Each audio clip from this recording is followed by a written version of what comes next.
Hello, my name is Brian Tarbush, and I'm the Earthquake and Volcano Program Manager for Washington State Emergency Management Division. Now, I started off studying volcanoes, but I took that career into a path where I get to help people be safe during disasters. So what I do as an emergency manager, because this is a field not a lot of people have heard of, but we basically are the party planners for disasters. So when something bad happens, a lot of times maybe there's an accident on the highway, and you might know that the police come to it, or the fire department, or the hospitals, the ambulances come out. Now, those are resources. They needed in any emergency. And what we do is when that accident gets a lot bigger, maybe it becomes a 15-car pileup or something like that, or maybe a disaster, maybe an earthquake, maybe a volcanic eruption. In that case, you're going to need more resources. So what we do is help coordinate that, because you can't just call up everybody at once and know who's going to show up.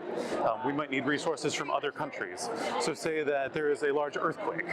Now, I work in Washington State, where we might have a very large earthquake, and in that case, we're going to need help from our neighboring states, from Oregon, from Idaho.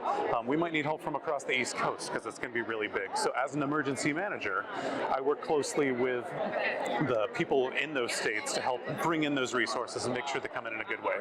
So we're helping people be safe before, during, and after disasters. Emergency preparedness, disaster mitigation, readiness for disasters, and then recovering afterwards in addition to this response. So if you want to become a superhero of science, take that degree, take that study, and just turn it into something where you can help people during disasters, and you can become an emergency manager. Now, if you want to be an emergency manager, there's a whole bunch of different kinds of careers or paths you could take to get there. One of the really important ones is communication. You have to be willing and able to talk to people, whether you're writing to them or talking on the phone. It's also really important to be able to just communicate with people, get things across, but you also have to have customer service skills, because ultimately you are helping people.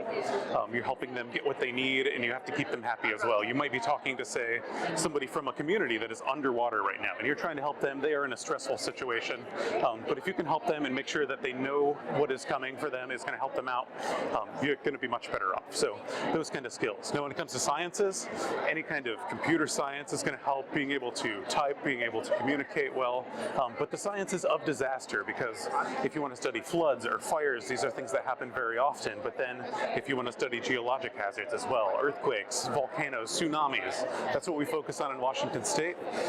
But yeah, any understanding of these will help you, again, prepare for, mitigate those disasters, study the weather, study these natural hazards, and you're going to be ready for this situation.